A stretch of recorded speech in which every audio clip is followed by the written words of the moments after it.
Goeiemiddag dames en here en welkom by die 4de sessie van Nasie in Gesprek vir NAMPO 2025.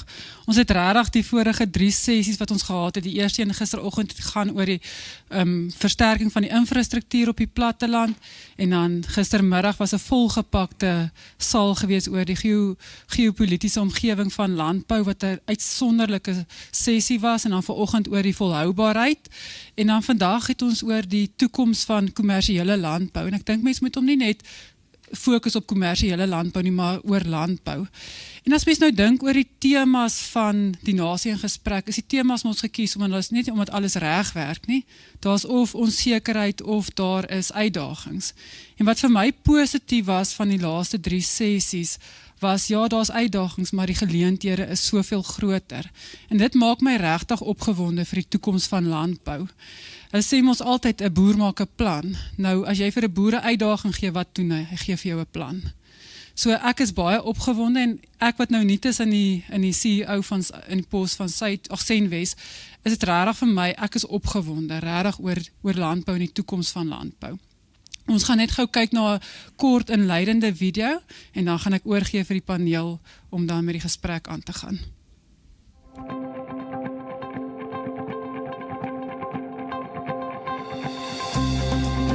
For generations, agriculture has been the backbone of South Africa's economy and rural life.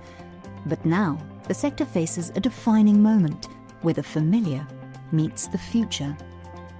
From climate pressure and global competition to shifting consumer demands and a fast-moving digital economy, the forces shaping agriculture are accelerating. New trends are emerging: regenerative practices, digital traceability, carbon markets, energy-smart farms, and direct-to-consumer innovation. The question is, how do we stay ahead? Success will depend not just on scale, but on the ability to adapt, to adopt new skills, rethink systems, and stay agile in a changing environment. I am planting today, and it's been a challenging spring for us. We've been getting a lot of rain, and heavy amounts of rain at the time. Had 6.5 inches and within a week's time, and had a lot of flooding involved with that. But, we're doing different management practices to kind of fight against that because, these weather patterns have been changing. We've been noticing that for the last 4 or 5 years here. Drainage tile has been number one. Our quickest return on investment of any management practice has been with fill tile.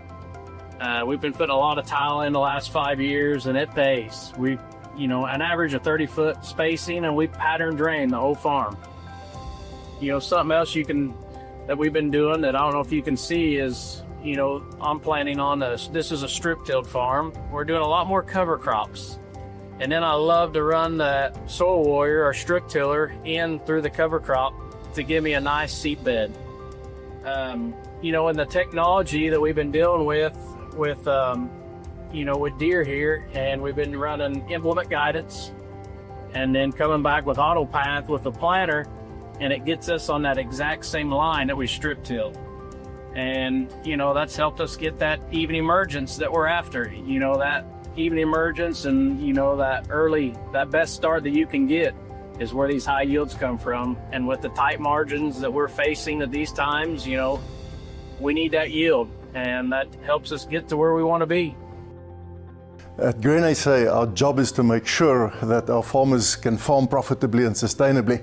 And this role is also changing what we are doing as an organization, as government is also changing. Now, government used to do many things, research, infrastructure, even security and the like, that civil society and society had to start taking over and start doing ourselves. And I think that's also where organized agriculture needs to step up. What are we going to do with our resources? What are we investing in, like the head office of a major company? Where are we investing our efforts and our money to create a future for ourselves? Do we invest in new technology, new cultivars? Do we try to build infrastructure, roads, access to international markets and the like? Not only for this generation and today, but also for future generations. From farm to fork, the entire value chain is in motion. Industry leaders are stepping up to reshape how food is grown, moved, and consumed. The voice of organized agriculture in South Africa has never been more important as today, because we are in a period where the entire food system is changing. There's new technology coming in, but also there are immense global challenges that are out there. We typically hear the voice of organized agriculture through tough political matters, but I think they play an important role also on ensuring that the sector adjusts to various changes in the value chain accordingly. But also they play as an anchor to ensure that there is coordination on various interventions, either technological, regulatory, or any stumbling blocks in the value chain and logistics that drive agriculture forward. And most importantly, this is also a time where we have to be open to learning from voices outside of South Africa, learning on what they are doing and how we can bring those solutions into South Africa. And I think that belonging in organized agriculture or commodity associations allows that learning to happen, but most importantly, the solutions to be scaled up so that the sector grow comprehensively and inclusively. With disruption comes opportunity.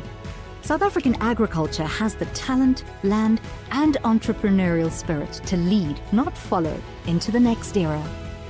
The next decade will be defined by vision, by action, by leadership. The choices we make now will shape the agricultural legacy we leave behind. Welcome to the conversation. Let's explore what's next and shape what's to come.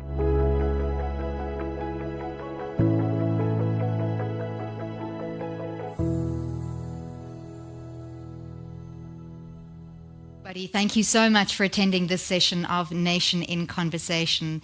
I see some familiar faces, and it's great to see all of you here for this very important discussion.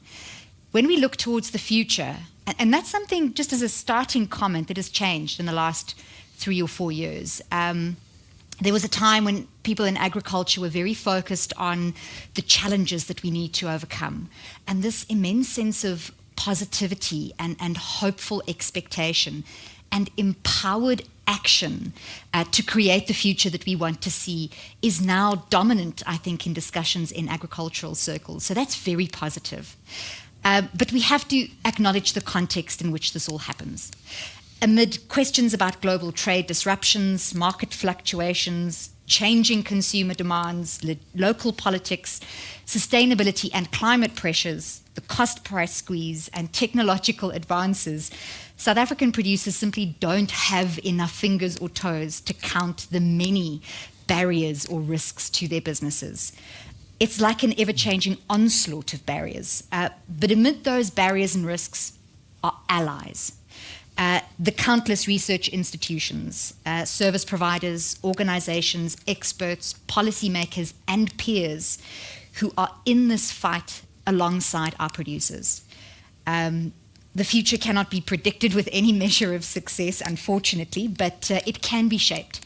So today we're in the company of experts and heads of organizations invested wholeheartedly in agriculture to try and get a glimpse of the future as they see it. Let me introduce them to you. Immediately to my left is Professor Danie Brink. He's the Dean of the Faculty of Agri-Sciences at Stellenbosch University. Thank you, Prof, for traveling all the way from the beautiful Western Cape here to the Free State. On his left is Dr. Tobias Dooyer, Chief Executive of Grain SA. To his left, Johan Coetzee he's the CEO of Agri SA. And then on the end, Professor Ferdi Meyer from BFAB, the Bureau for Food and Agricultural Policy. Thank you all for putting your hands up to talk about what is essentially a difficult topic. It's perhaps not as complex or technical as some of the ESG or technology discussions, but it certainly requires a lot of confidence in the kinds of discussions that are happening behind the scenes to be able to share those views with audiences. So we thank you very much. As a starting point, I want to ask you all, if, you know, hindsight is 20/20, and if you had to look back 5 years perhaps and put yourself in that frame of mind, did you think we would be where we are now? Or is that picture vastly different from what you thought it would look like?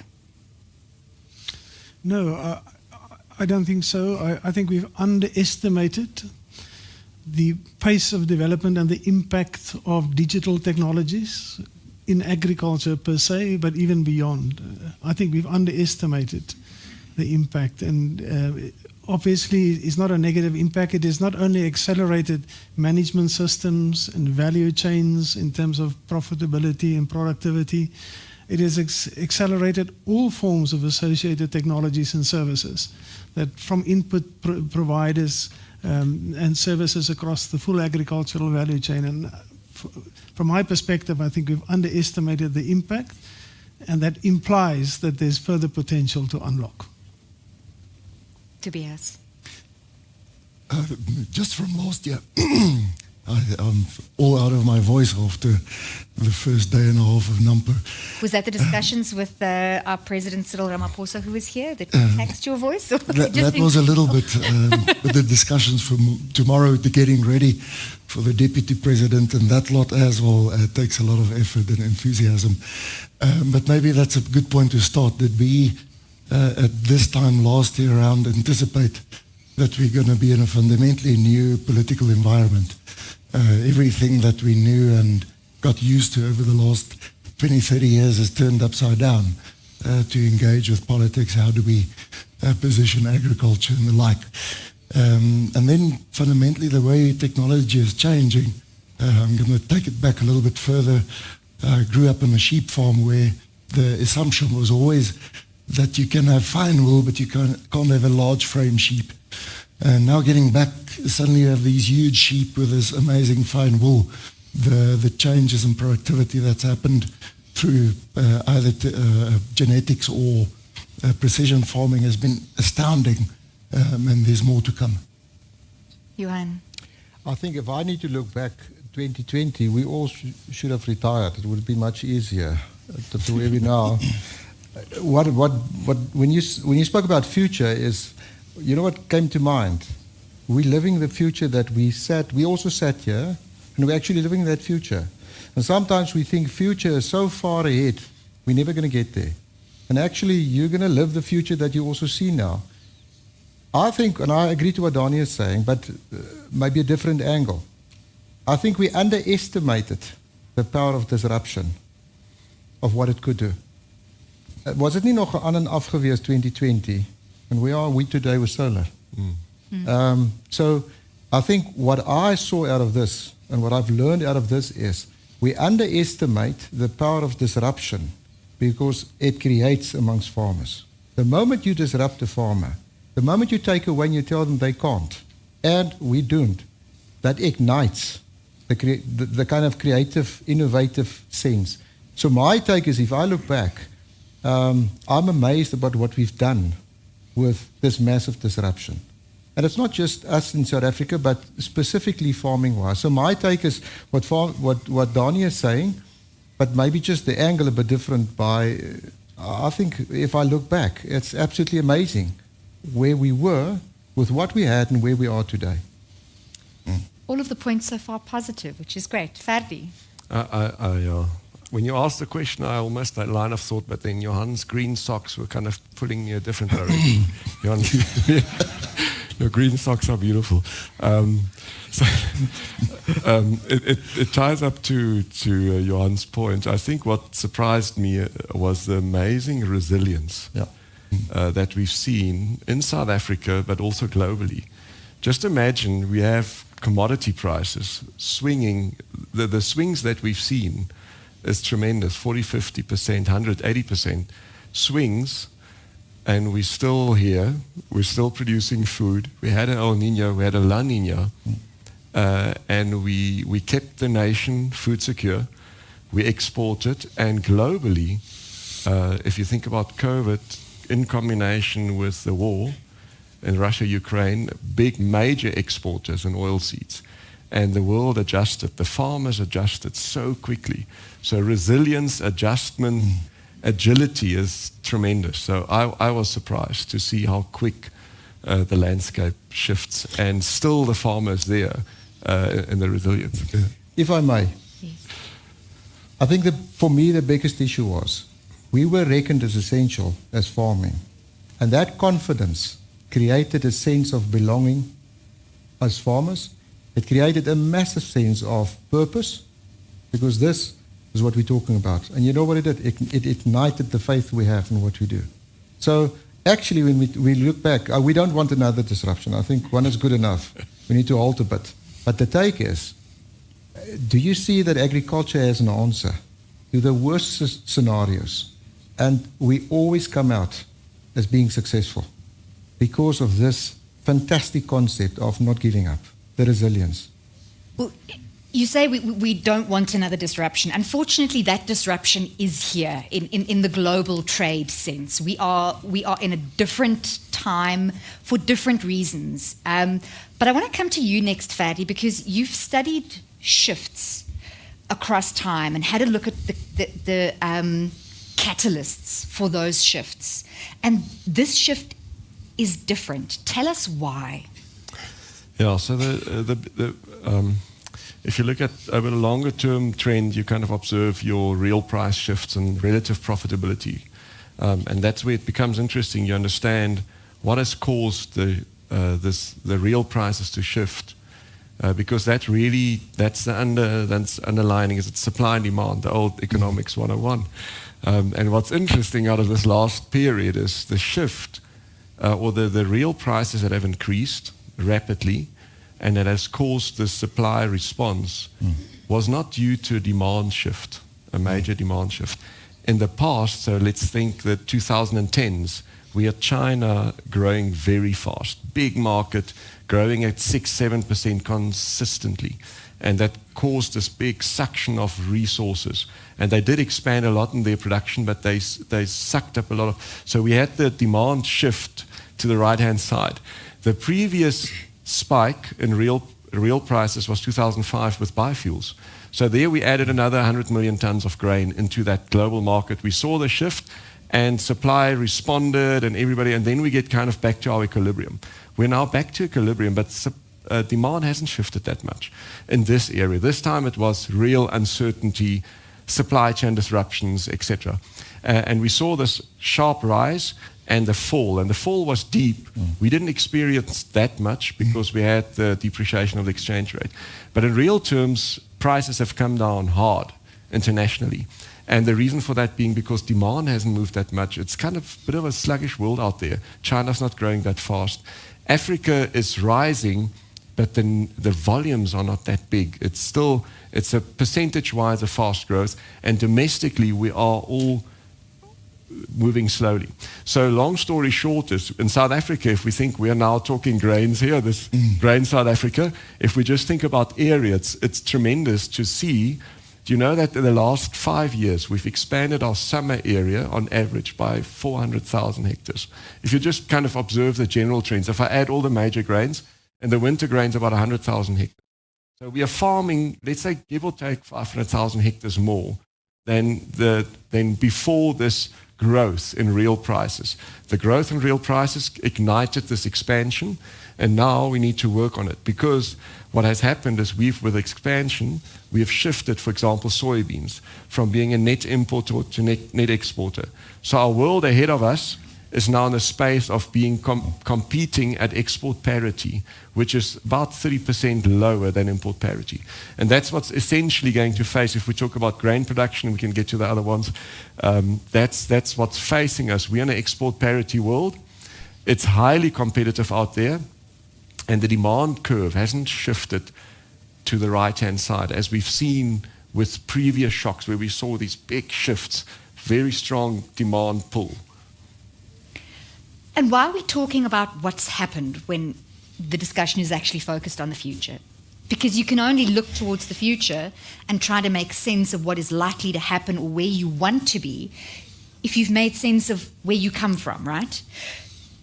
Johan, in terms of global and local trends, South Africa is incredibly diverse. I saw we've got colleagues here from the Western Cape. We're glad you could make it. So we can't just talk about grains, even though we are in a large grain and sort of livestock area. Looking at the diverse commodities we produce in the diverse production zones, different levels of farming, what do you think, which trends are going to have the biggest impact? climate, technology, trade, consumer demands. What do you see in the future? So maybe 2 comments.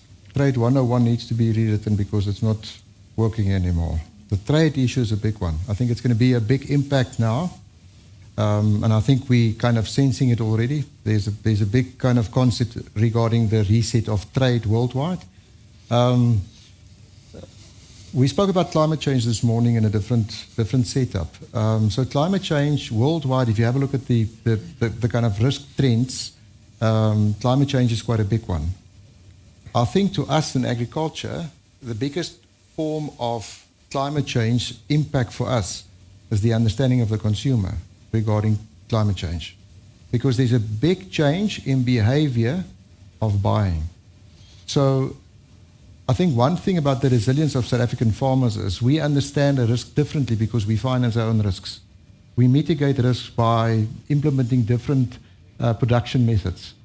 So we to a certain extent kind of adopted to that. But the way the consumer is acting and the way the consumer is going to buy is going to play a major role on how we as farmers need to kind of play into it. If you just take ESG, a lot of us in the industries are ESG compliant. Although there's still a lot of work to be done, we talk about the grain industry, it's data. We need to kind of measure and put it into it. The concept of ESG is going to be a big play in the financial world. So financing is going to be to a certain extent, I wouldn't say a barrier to entry, but it's going to determine the future of where we need to go to. So the consumer is different. And I think the change started with COVID, the way they think, the way they understand the world. I think social media just opened up that world, it just exploded, where everybody knows everything. And although they don't know, they think they know. And I think the second thing is the way we're going to fund agriculture, the way we're going to finance agriculture, and what is the conditions we're going to kind of serve under with this new financing model. So my term for understanding the future of agriculture with the conditions we're in is finance and the way the consumer is going to behave. Maybe just one concept with what you mentioned on the Republic of the Western Cape also being here and what we do. The beauty of agriculture is the diversity that we have. And it's one of the greatest assets we have to mitigate risk. If Tobias is battling in the Eastern Cape, or in, say, KwaZulu-Natal with floods, we're serving it good in Noordwes, or we're not battling in the Free State, and we're kind of balancing ourselves. So what's beautiful about South Africa's agriculture is actually the diversity that we deal with, demographically, and also what we produce. And so we mitigate a lot, but the consumer's mind is something that we need to understand. Tobias, I want to come to you. Technology was the first point raised, the incredible rate at which technology is advancing. Looking to the future, are we ready for the digitization of agriculture?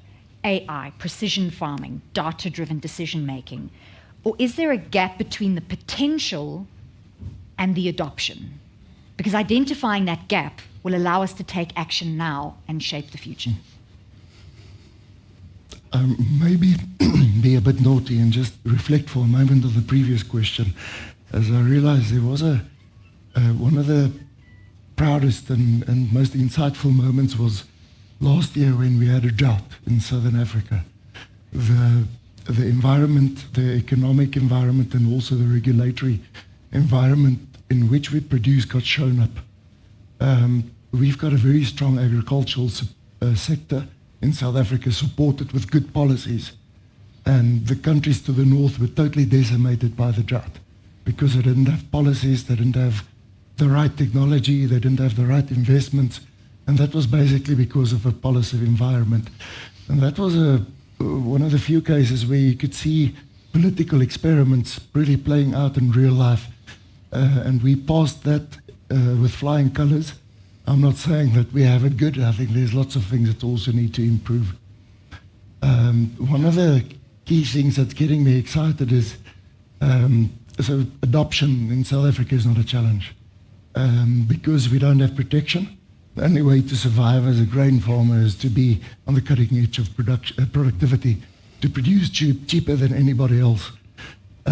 So our farmers have adopted precision farming faster and better than anybody else. But the new technology that's coming in now is actually way exciting.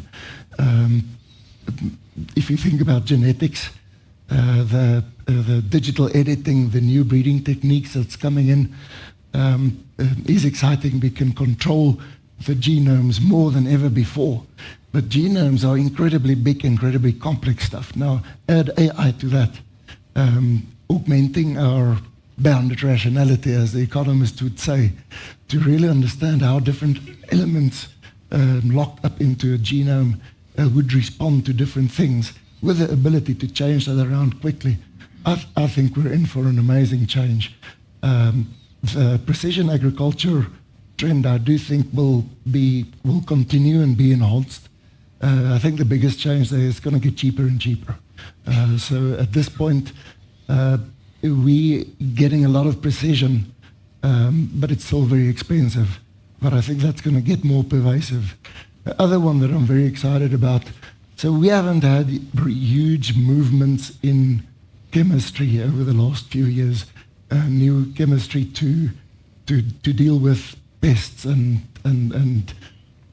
all the weeds getting into your crops. Now AI brings in a new, Dani can tell us much more about that, but a molecule folds up in many, many different ways. Now, more ways that we can anticipate and understand. Now, AI is going to make this process of understanding perhaps how will this molecule respond when you apply it will become much more interesting and faster. So I think there's a huge explosion coming in that direction, which I'm quite excited about as well. So yeah, big things. I think AI will fundamentally change how we do things. Professor Brink, coming to you, just if you could feed off what Tobias is saying there about the excitement for the future and the future role of technology that's just going to grow exponentially. If you could give us some insights into how ready you think we are for that, also from a policy-supported point of view, and how that ties in with our sustainability journey, because we cannot look towards the future, and that's why we had a separate discussion this morning about ESG and sustainability. Technology and sustainability are inseparable from each other. Your reflections on what the future holds? Yeah, I'm more confident than ever before that what we talk about, the clustering of agriculture-related technologies, can live up to the expectation and the challenges of making net contributions to sustainability, productivity, and profitability of farming systems. We need to understand the challenges. For example, these technologies that we're talking about is not originating out of South Africa. To give the audience a perspective, only 2% of global agriculture R&D investment is happening on the African continent, of which we are a small part of. Only 2%. So the origin of the knowledge systems and the applied technologies is not in South Africa. This is also what makes universities important in the technology and knowledge network. Through universities, we can access open source information, knowledge, and technologies far better than in the closed bit of knowledge systems and technologies. But I am certainly more confident than before. And particularly, I think the biological sciences in itself came close to exhausting the opportunities in terms of what biological sciences offer to crop improvement, or generally genetic improvement, if you include the animal portfolio, crop protection, and environmental and natural resource use, including sustainability. And what the digital phase has brought about is opening up new horizons for those old technologies, what has been referred to. And in that actually lies the confidence that it will be able to stay abreast of the challenges and protect the profitability at the end of the value chain as much as the sustainability on the beginning when we talk about natural resources. We must also understand that whilst we have a generation of farmers in South Africa that is early and rapid and efficient adopters of these technologies, there are barriers and affordability is one barrier. It also affects access, to those technologies, but also the generational change of a typical practicing, farming system is a slow change, and we need to retool and reschool both our farmers and the input and service providers. It's so important that they also stay abreast of these knowledge systems. It's not only the technology that accelerated, but the underlying knowledge systems. And to retain this sort of innovative application of these new technologies that we're seeing and blessed with in South Africa, we also need to continually reschool and retrain our existing portfolio of practicing commercial producers and their service and input suppliers. Otherwise, it's easy to fall behind, and even if it's affordable, you will lack the ability to actually take it on board if your service provider, what we in the old days called the voorligters, and the farmers is not ready to accept. And I must say the digital era is posing challenges, even at university level. Our typical agricultural student and scholar who picked that as a career was not always that much interested in mathematics, computer science, and the digital phase. And we need to quickly respond, widen our horizons of skills intake into agriculture, and also widen the skill set of our primary agriculture training and the attributes that those people hold when they enter the industry. I'm always surprised at our academics. If a student copies from another student, they are very naughty. But now they must adopt technology by copying their fellow farmers. I'm just saying. Fellow countries. I want us to move on to looking at changing conditions. We had the discussion a little bit earlier, just before this, with Nedbank about changing global conditions. Ferdi, we're in a difficult position because our farmers have to grow in order to remain profitable. Scale is something we're constantly chasing. That means we have to export because there's no more market within our country for food if we grow. Is our obsession with global competitiveness causing us to ignore local resilience and food sovereignty? That's a good question. People always say that when they need time to think. and I think you must obviously give your views. I think the focus in discussions, if I observe private sector and government discussions, typically let's say the finer, there's a tendency towards let's call it a more production push sovereignty. If we look at where our producer support systems are going, where money is spent, versus private sector, the focus on markets, demand, opening up. And we do hear it is coming through policy saying we need to open up markets, understanding. But I think we need to gel those debates and those alignments. There needs more alignment in that space. So, and to be practical. So we have a lot of natural resources still idle, and we have farmers where we have much lower productivity, major productivity gaps that we need to fill. The question is, do we have the demand pull to pull those resources into the market? Because currently your commercial guys, if you need to compete in the global market, we need those global markets to open up in order to create that demand pull. I just talked about this 500,000 hectares expansion. Those hectares could trickle back out of production again if they're not competitive. We have about 2.5 million hectares of idle or underutilized land. We have, according to the ARC report a few years back, we have 50,000 hectares of idle irrigation land, which is not currently in production, which was in production. So how do we pull those hectares into production? And for that, and then now there comes the question around the balance of local markets versus the international.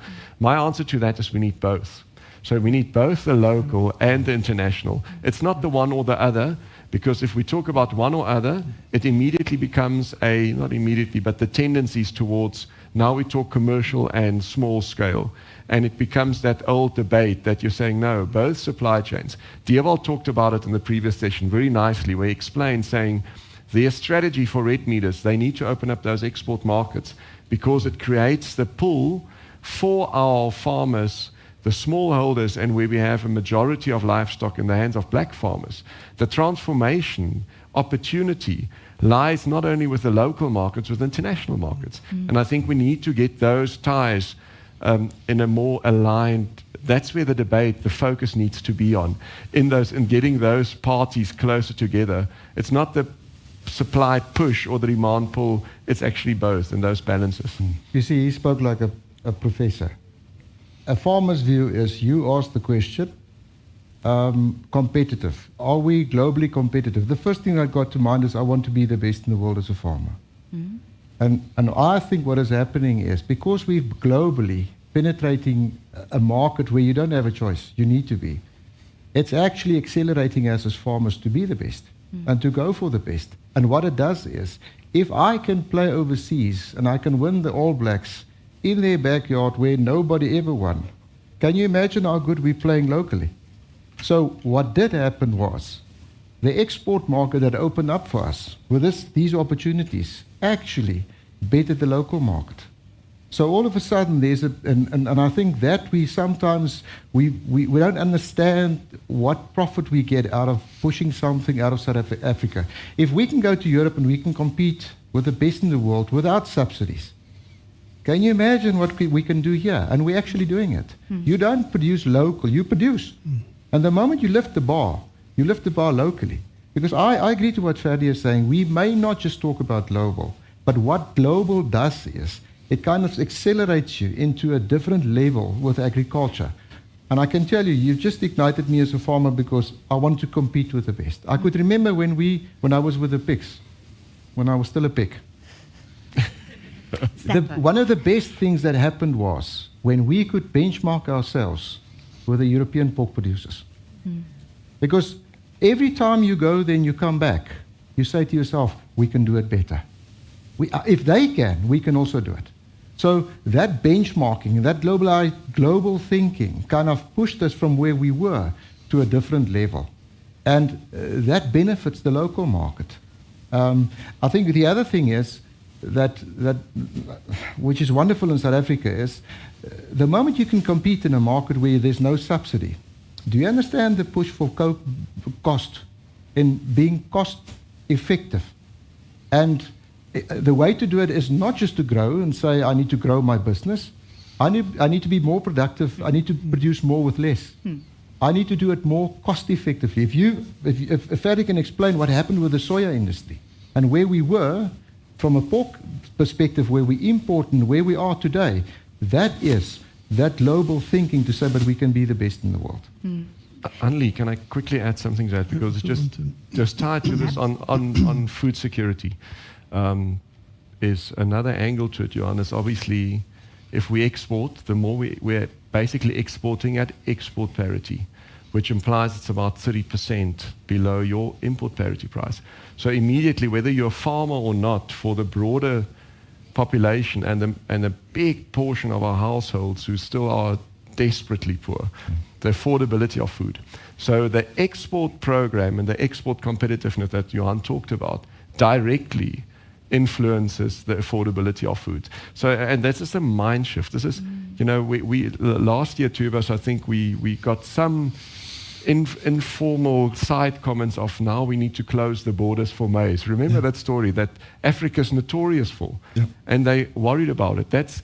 And you talked about the political experiment. We saw it play out like a movie. You don't close your markets because it's by driving and competing in these international markets that you're forcing your competitiveness in the local market.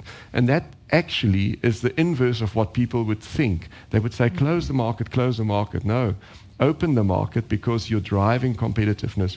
And over the long run, you get the most affordable food for your low-income household. Sorry, I just want to quickly throw that in there. I wanted to contribute there.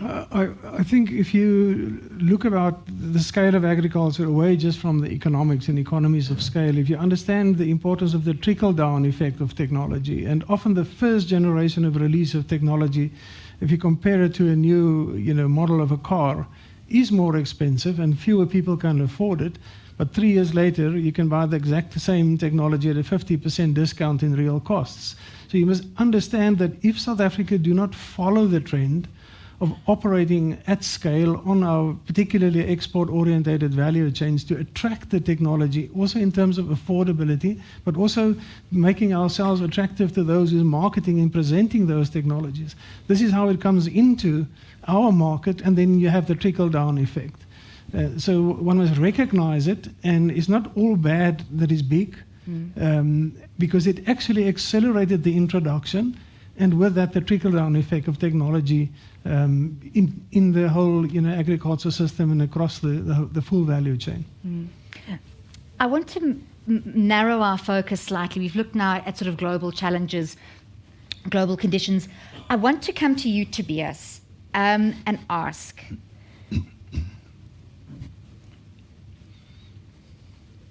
perhaps what we're not saying out loud, and you can all disagree with me here.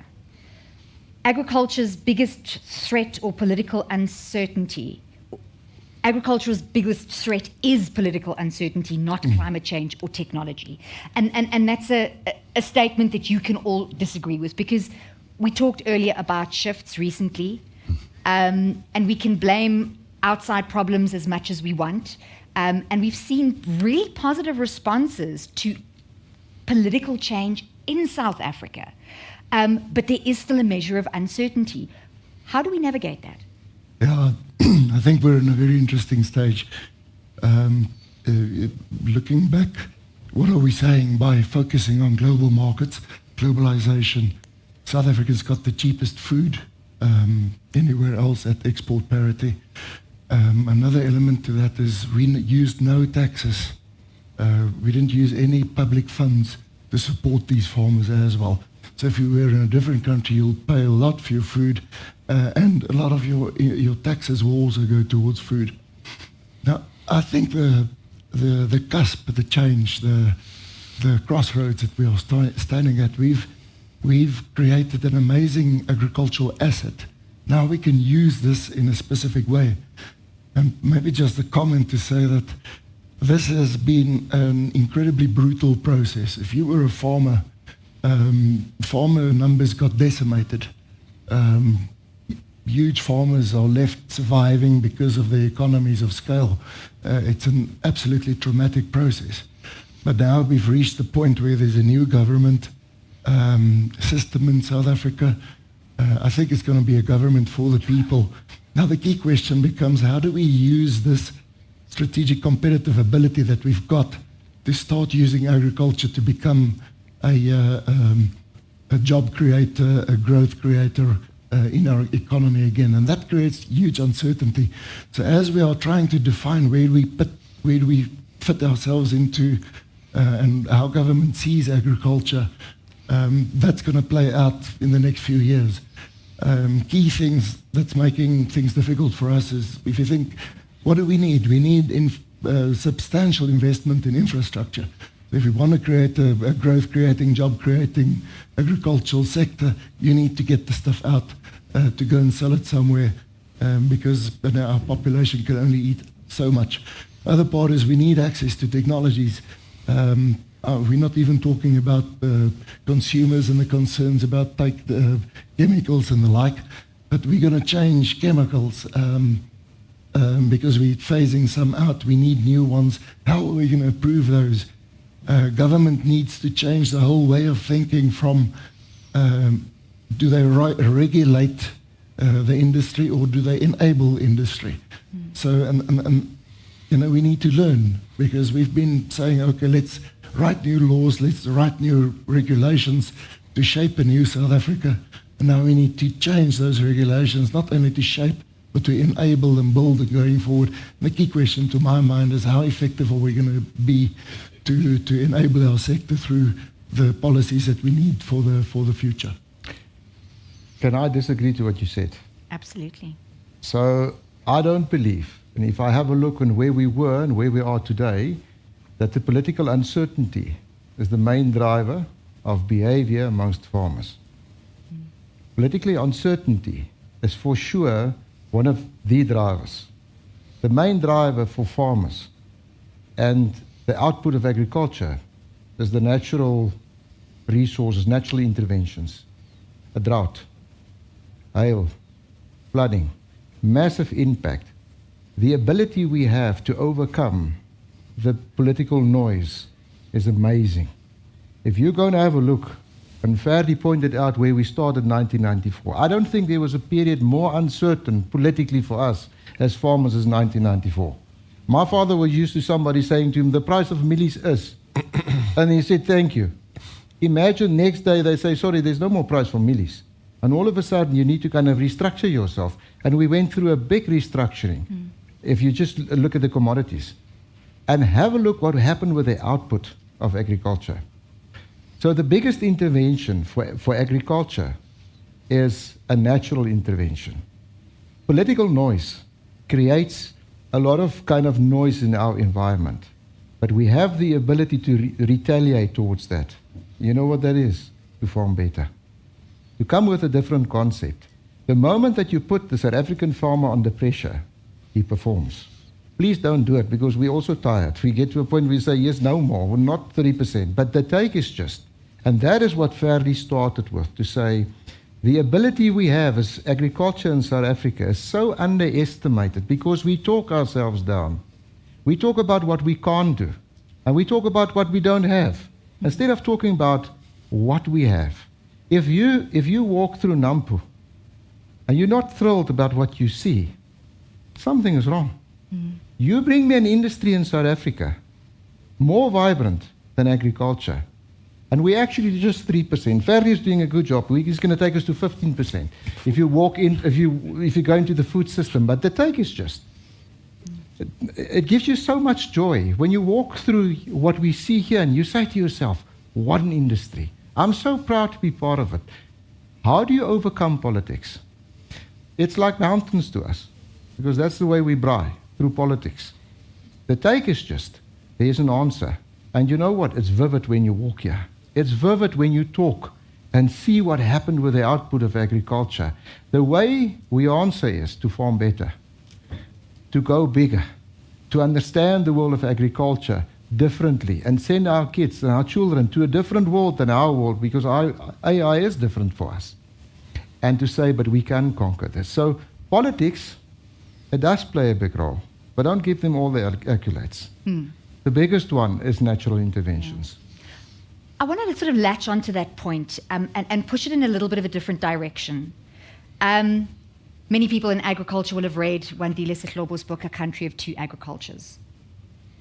And there seems to be this space where the 40-odd thousand commercial farmers in South Africa have resilience built into their blood almost, into their business models. But that resilience is not necessarily at the same level where we see, and I've grown so uncomfortable with the word emerging farmers, because we have incredibly strong, resilient black farmers who are not considered commercial yet, but they're by no means emerging. That's almost like downplaying where they are and the role that they play in food security in the informal market. Let's talk about what the future looks like in terms of bridging that gap, making sure that those farmers are more resilient, that we're not seeing big commercial farms growing even bigger, the middle guys getting even smaller. I mean, Kobus van Coller was on the Nedbank or on the ESG panel this morning, and he said, in his area there used to be 29 farmers, now there's 5 left. What does the future look like in terms of those dynamics? And does it look as good as we hope it does? Ferdi. To go first. You can go first. Yeah, so I think, Adli, that, the concept of these dualistic agricultures and how do we pull these farmers into the supply chains, that comes from the National Development Plan. Chapter 6 had it all in there. And it's not a quick process, but there's a path in this process. And again, it comes down to the fact. So let's just, on the numbers, you're right. So there's a threshold where you need sustainability and scale to grow. and the numbers in that space are reducing. But we must not underestimate the number of commercial farmers that we really have out there. In terms of the definition, just want to get that out. There are about 300,000 commercial farmers. In other words, a farmer that produces for surplus. We underestimate those systems and those markets. There are another 2 million households that produce food that we don't properly measure and understand. And Johan, those projects that we did for you when you were a pig, you know, I'm still one. The economies and the job multipliers in those informal value chains are tremendous.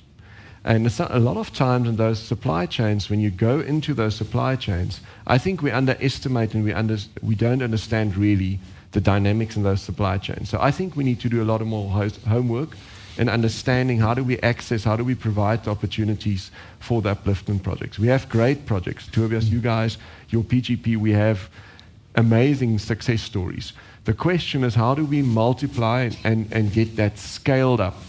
And that's where the opportunity, I think, lies, where there's a lot of funding going into your supply push models, where your demand pull models and your focus and the alignment of the value chains is not quick enough. And I see that as an opportunity. Having said that, we need to be realistic that agriculture cannot on its own solve what we have in terms of our unemployment in the country. And I think part of that we try to shape in the master plan, saying these are realistic market-led opportunities where we can unlock capital and pull the sector that we want to pull up into the, let's call it the informal sector, get it into the formalized bigger opportunities, close the productivity gaps, and get more food security into these systems. So these are different solutions at different stages. And it hasn't, you know, over the last 10 years, it hasn't changed. But I think we have more or recipes. We're getting clearer in what needs to be done. It's just the coordination of getting it done. You've still got the oven on preheat. Yes, it's the big five. We'll talk about the big five in a moment. Okay. Yeah, I must just say this is not so unique to South Africa, what's been described in his book, because I've been fortunate to travel in South America, North America, Europe, Asia, etc. And you find exactly the same phenomenon of subsistence, small scale emerging in large commercial farmers. But the moment that you talk about export crops, high value crops, commodities, then you need the scale, you need the finance, and you need that resilience against risks. And that's a process, you know, how to develop from a subsistence through emerging into commercial. But if you look at Africa, I mean, the sheer, it's so embedded in the socioeconomics of Africa, you can't change that overnight, not even over decades. But the question is, what can Africa gain from what has been demonstrated against the odds out of South African agriculture? There's a lot for Africa to gain. How can you construct a competitive global value chain across a commodity such as maize or soya and a high value crop such as apples and pears out of the southern tip of Africa, overcoming logistics, technologies, finance, the cost of it, etc. That's what Africa can gain from us, while we acknowledge that the systemic embeddedness of sustainable and subsistence agriculture is part of what Africa is part of the Ubuntu culture of Africa. Recognize it, but that shouldn't limit the rest of the sector to explore opportunities and really to develop it. Because why is Africa a net importer of food? If it can export high value crops and on scale produce, you know, the crops that makes up the basket, you know, for food security, then I think Africa will be altogether a far better place. So I think we must learn from each other, recognize each other, but don't think it's a sin to demonstrate your capabilities at NAMPO of high-level technologies that operates at scale and drive back home and pass the rest of what is making up both commercial agriculture and subsistence agriculture in South Africa and Africa. And just allow for those systems, because what I've seen is these smaller scale agriculture operations often work on short, localized, circular value chains. And that's something that also needs to be pushed and promoted. Whilst the moment that you operate at scale, you're bound to function in far more complex, competitive, large-scale value chains. Only a scale of economy is not a function of a political will. It's a function of business. It's economic. So if we talk about food security, of which affordability is one of the biggest players for Africa and South Africa, what can Tobias do to do it more cost effective for you as a consumer? Scale of economy is driving it. It's not his choice only. It's the way he thinks through business. So I think many a times we kind of politicized scale of economy. And I think that's what Dani is saying. My take on what we have with the 2 million people is wonderful because they play a major part in food security in South Africa. So the answer is we need to acknowledge the complexity that we need to deal with. History, we need to bring in what we have for small-scale farmers and then come up with a vision to say what is best for South Africans' agriculture. And then it's not about grains, it's not about the big guys, or it's about the future of agriculture in South Africa, which is driven through food security, to make sure that we can feed a nation, be sustainable in the way that we deal with it, but the vision is then not to push away, not to criticize scale of economy, not to put focus politically in a certain way, but to say as agriculture we have a solution. We have the answer collectively. And we're going to focus on the complexities that we have, deal with that, and push it into that space. Dani said something that we're actually not that special in entering small-scale people into a commercial world. That's a world phenomenon. Germany couldn't do it. They battled to do it because of the risks that we deal with as farmers. So we kind of overthrow that with a political kind of comparison. And then we say we're going to solve this issue.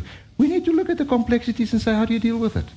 How do you deal into that complexity?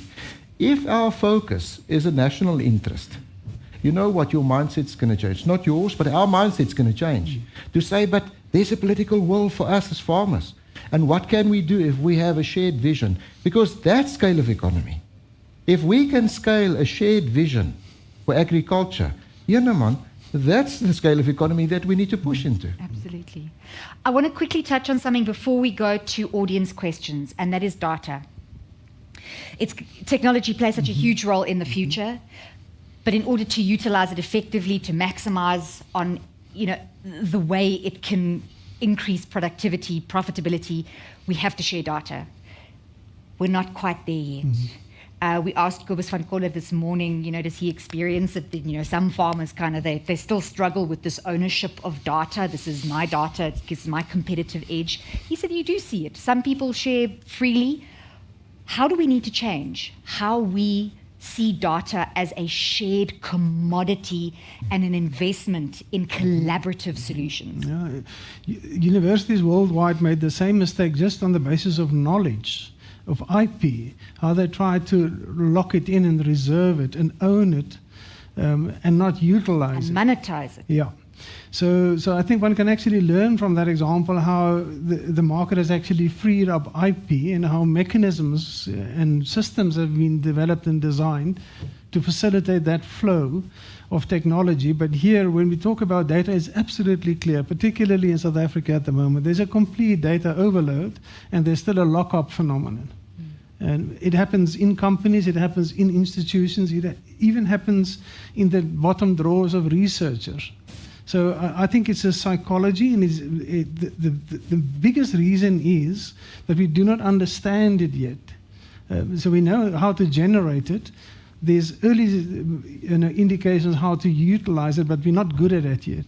So I think we must just allow the system. The overload will create a relaxation. Systems will develop, and far more interactive sharing and use of data. There are instruments that has been designed that will secure the ownership but still make it accessible, that protects interest of different players in the, let's call it the data, apply chain is not so much a supply chain, but I just allow the system, it will mature, because currently in South Africa we see the phenomenon of a complete overload and immaturity on how we manage, administer, share, and utilize data.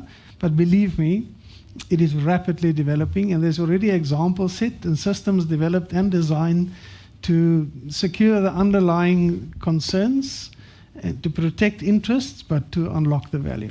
It makes me think, sorry, I'm going to come to you, it makes me think of a marriage Overload of data is the wife. Lockup syndrome is the husband. We need to send our farmers on couples counseling. Yeah.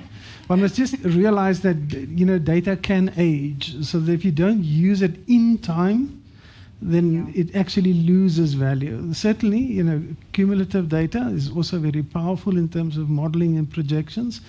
But these systems need to mature and provide the necessary confidence to use, share, and integrate data real time. I'll be naughty just because I'm going to be short. It's not about having data, it's about using data. Yeah. It's the same as the internet. You have access to the whole world, but the price is your own privacy. Yeah. And the third one is, if you have only your own data, you've only got one point or one view. The moment you start sharing it, you've got another point. And you start creating insights and trends. Ek weet jy Tobias is so yes, ek het al my hele botteltjie water op. What BFAP taught us was they brought data and made foresight out of it. The baseline taught us as farmers, put your emotions into a different space because data is kind of creating foresight. What Tobias is saying is what I think the collective is going to do. It's going to put us into context. So just to explain that, if you look to Tobias and myself, if you had the data of what's our dates of birth, your context may change. But who's the oldest? You couldn't do it if you didn't have the data because the way he looks is he's far older than me. The takers, if you don't have data, you do not have the ability to see yourself in context. And data, collectively, is absolutely like mirrors just going up. Not to show who you are, but actually predicting the future. To create the forecasting and the foresight of what we've seen through the baseline. And that is the beauty. That's the new play for agriculture because foresight is what we're going to need to understand this chaotic, uncertain world. On that note, I'm going to open the floor to questions from our audience because we have these experts here that are at your disposal. Ask them anything you'd like, and we have a first taker in the second row there. Thank you for the opportunity. My name is Kobus van der Merwe, and I'm from Match MX. There might be one focus area missing in all agricultural discussions, and that's how are we going to market our product in future. So if we've seen how digital networks completely changed the face of many industries. For example, I think Timo, Shein, and Shoprite Checkers has more data insight and buying preferences of my wife than myself know her. And that's companies that's based in China. But in South Africa, I think there's a total absence of a digital marketing network where the origin and destinations can communicate directly with each other, where within transport can be optimized and where you have the ability to transfer finance and secure payment through that systems, and where connectivity in terms of data can lead farmers to more profitable markets, and where buyers can reach farmers who produces the right product for the market, and where the farmer can differentiate himself within this global market of commodities. I would love your comment on that. Why are you looking at me? I'm not the expert. Please comment. Yeah, I would like to acknowledge it, that if you look in the South African market, as it is, and in the developing economies, that is a lagging, aspect. But it is not to say that it is not, developing, and it is also progressing. It's from the end of the value chain that is working slowly its way back, and it hasn't reached the beginning of the supply chains, as yet linking the supply side with the demand side. But if it can be accelerated and if it does present business opportunities through finance, logistics, or retail, I think it will happen. But I would like to acknowledge, that it is there. In South Africa, there certainly, is a lag. But we've seen how quickly it can be closed, whether it is locally through 60/60 or internationally. Obviously, with fresh produce, it's a bit more difficult, but a lot of our food and agricultural products is processed with an extended shelf life that makes trade, logistics, and sales, possible in a different format. And I think it's perhaps closer than we think, but it's whether South Africa is going to wait and participate in those new business likes, or whether we're going to participate in the establishment and own those business likes that provide those services and opportunities. And perhaps if you talk to someone like Gigi Alcock, who can provide relatively advanced insights into the nature of the digital economy inside the informal space. We don't have formalized data on it, but for sure it's growing at an incredible pace. Maybe just a comment on what you said. I think what you explained is actually the outcome of what we said of collective data. Because let's put the emotion back as a farmer. The moment that we talk about pricing, it feels like I'm a price taker. And then I go to Woolies and I go to a retailer, and I look at my pick price and I look at what I pay for it, and I said, but it can't be. The way you solve that in the past was through a governmental policy concept where you kind of push. That's what we were used to. The new world is going to be, it doesn't help you get excited. What's the data about the food chain that you kind of supply into? And that is going to talk to you to say, but you know what, your logistics, you can cut two or three things, or I can join in with grain in a different way, but data is going to give us that. I think, and we didn't speak about it, the AI, I can tell you now, my generation, we fear AI. Either you grab it with everything and you believe in whatever it's told of, or you stand on the other side. So data is one thing, but to utilize AI for our benefit, it's like a wild horse. Either you throw it off, or you say to yourself, I need to ride this.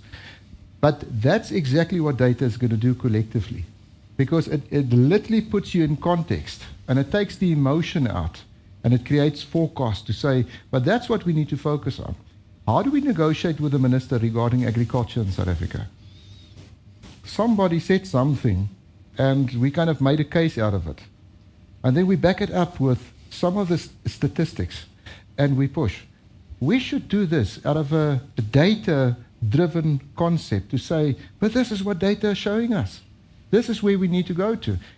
My biggest play is, how much food do we need 5 years from now? Because people are going to kill each other for food.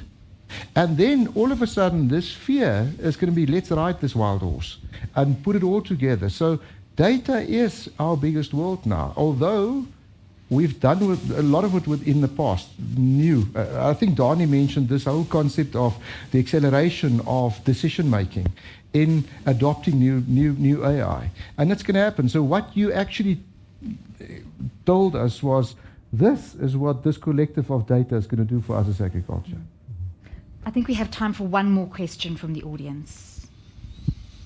Oh, Yolanda, you were first, sorry. Thanks. Andrea Kempfer from Standard Bank. Thank you for the very insightful discussion today. And what was great is that you all mentioned sustainability to a big extent, and that should become business as usual.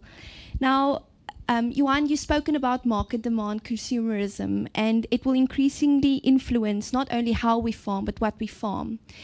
And commercial farmers face the challenge of adopting climate-smart agriculture. And we know in South Africa, without strong government support or incentives or supportive regulatory frameworks, it's becoming more difficult, and the cost of transition is high for those farmers, and especially those operating on tight margins. Now, the question is, do you foresee farmers relying heavily more on the financial institutions to support this transition?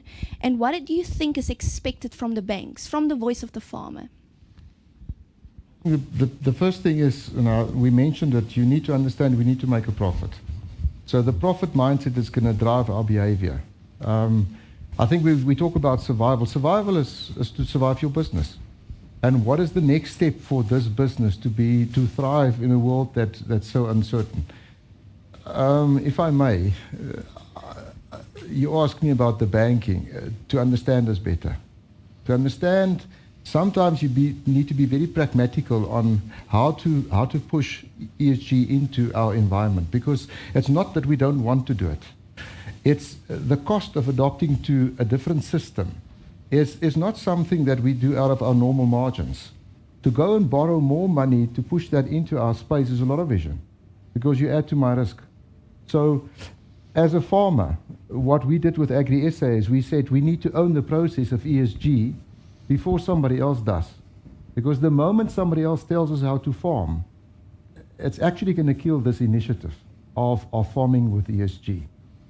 None of the farmers here are sitting here with the concept of not being conservationists. My father was a farmer. His whole mission was to, in a sustainable way, make sure that I would be a better farmer one day with the same soils. So we're actually very mindful of what is happening in that space. What I do appreciate about the banking is the focus that you bring, but in a very pragmatic way, where it's not a top-down like the EU Green Deal, because we're not subsidized. We need to fund that. If you stand outside here and you look at this big tractor and you say to yourself, wonderful, there's no EU subsidy doing that. If Ferdi is buying that, he might go to Standard Bank and borrow the money, but he's repaying it. So the farmer's investment into ESG is something that we need to be mindful that is not subsidized with money from outside. And I can tell you, with what the margins we have now and the risks that we face, it is difficult. But there's a massive willingness, because sustainability is not something that's pushed down. That's the way we live. If we don't live sustainable, we won't farm 5 and 10 years from now. The South African banking industry is mindful of this, and I think that is applaudable. That you guys are mindful of who we are as farmers, and that's why I said that you understand us better. It's not that we're negative. That's just we businessmen. And we need to make sure that we have a thriving business. Sustainability is also about financial sustainability, that you need to push into it. So do I adopt now and venture into the whole concept of what needs to be sustainable, and then I kind of ruin myself being financial sustainable? Or do I take a slower process? So I think the pragmatical insight that you guys have into our businesses and the way you kind of look into ESG, well done. And I think there's a huge willingness from the farming community to kind of feed into that system, and also just kind of to be recognized as farmers with the ESG mindset. We've got about 3 minutes left. So if we can get closing thoughts from each of you in that 3 minutes, then that'll work. I'll quickly add to this. Yes. So, Johanna, now I'm putting on my farming hat. It's the pragmatic approach to what farmers are already doing. That's exactly it. If you just go and ask farmers, if I look at our farm, how we've shifted, and it was forced due to a combination of sustainability and economics, financial sustainability, and we see it globally, a pushback, Andrea, there's this kind of this mindset, okay guys, in this classic pendulum world, and we haven't, our pendulum didn't swing out that far to the other side. But I agree, Johan, if you, from Agri-SA side, the pragmatic approach, looking at what farmers are already doing, nowhere on paper has anyone reported or asked us what we do on the farm. But I can promise you our practices on farm are significantly more sustainable from environment on all the ESG boxes than 10 years ago. We had to do it, but we did it in a sustainable way. So I think that's 100%. Closing arguments for me, comments, is just AI, my 2 cents worth on it. I think AI is going to, it's pretty much going to take 80 to 90% of all the hindsight and insight work. We can excel it so fast. We can get so damn fast on it. So we are extremely excited about it, and saying, I think we can take a lot of the timing, the cost, the complexity out of hindsight and insight. It's the foresight part, Johan. And I think that's, if we have those databases, it can save up a lot more time to focus on what becomes far more complex is going into the future and understanding what's ahead of us. I'm going to come to you now, Dani, for your closing thoughts. Yeah, I think the expectancy is there, and I think it's realistic that the development of biological and abiological technologies will certainly contribute meaningfully in the South African agricultural context to both sustainability, particularly if the farmer is rewarded for it, and productivity and profitability going into the future. But that means it must be affordable, accessible, and implementable. And for that, you need from finance right through to training to secure. It's not simply the availability of that technologies, but is it affordable through finance, and is it implementable through skills, to unlock that particular potential. But it's certainly there. And therefore, I believe agriculture can look forward to a positive future based on these technologies on those terms. Tobias. A little bit of an aspirational statement. Just imagine if we can put all of the effort and money spent on regulation into developing new cultivars that produce more of the current resources. That would be an amazing thing. We're not going to regulate sustainability into existence. At this moment, it costs more to register a new cultivar and to get through the regulations than it costs to develop the new cultivar. There's a huge sustainability yield to be had by just investing in new research and investing in new technology. Let's do that. So we have mountains, but with the history we have and where we came from, we understand where our hope comes from, and that's the resilience of farmers. Whatever comes, we're going to succeed in this. We're going to use AI. We're going to develop new varieties. Just take note that agriculture takes up the responsibility of feeding a nation, and that's the mission why we're here. Couldn't have said it better. Tomorrow will come regardless of anything you throw at it, regardless of how you feel about it. So we might as well shape it instead of just waiting for it. Thank you all so much for attending this session of Nation in Conversation, and thank you to our panelists. We appreciate your time. Thank you.